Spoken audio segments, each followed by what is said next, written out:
You'll have a chance to answer your question, but you don't want to disrupt the whole meeting. Just be courteous, that's all. All you got to do is be courteous, that's all. All right, I'm going to call on these young men, just one of you. All right? And remember what I made a promise to you, but that means also I want you to give the mic back after you ask your question or make your comment. Go ahead. So my question is, in the face of the numerous attacks that are made against the African community or the black community by the same U.S. government that you aspire to lead, and we're talking about attacks like the subprime mortgage that you spoke of, that wasn't just a general, ambiguous kind of phenomenon, but a phenomenon that targeted the African community and Latino community. Attacks like the killing of Sean Bell by the New York Police Department and Javon Dawson right here in St. Petersburg by the St. Pete Police, and the Gina 6 and Hurricane Katrina, and the list goes on. In the face of all these attacks that are clearly being made on the African community, why is it that you have not had the ability to not one time speak to the interests and even speak on behalf of the oppressed and exploited African community or black community in this country? All right. Well, I guess, hold on a second, everybody. I want everybody to be respectful. That's why we're having a town hall meeting. This democracy at work. And he asked a legitimate question, so I want to give him an answer. I think you're misinformed about when you say not one time. Every issue you've spoken about, I actually did speak out on. When it came to, hold on. I'm going to go through the very specific examples. I've been talking about predatory lending for the last 2 years in the United States Senate and worked to pass legislation to prevent it when I was in the state legislature. And I have repeatedly said that many of the predatory loans that were made in the mortgage system did target African American and Latino communities.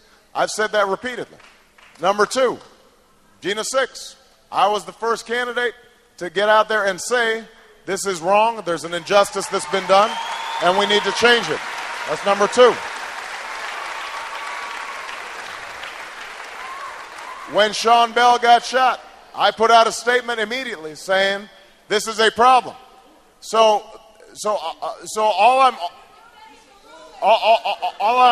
sorry, wait, don't start, hold on, don't start, shouting back. I'm just answering your question. On each of these issues, I have spoken out. Now, I may not have spoken out the way you would have wanted me to speak out, which is fine, because I understand, but which is fine. Well, hold on a second. Remember, I've got other people, so I'm just trying to answer your question. So what I'm saying is, here's what I'm suggesting. What I'm suggesting is that on each of these issues that you mentioned, I have spoken out, and I've spoken out forcefully. And listen, I was a civil rights lawyer. I passed.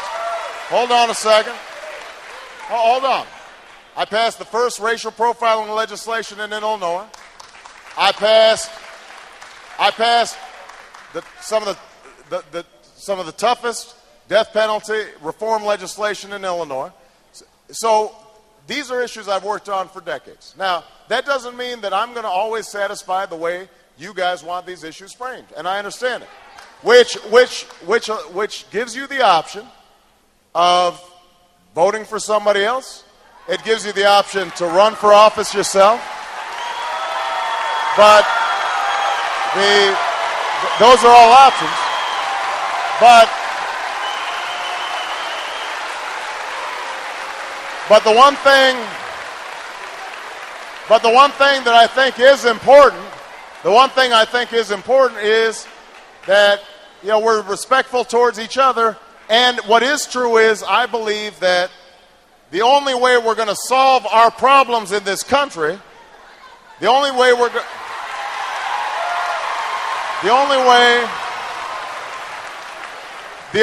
that we're going to solve our problems in this country is if all of us come together, black, white, Hispanic, Asian, Native American, young, old, disabled, gay, straight.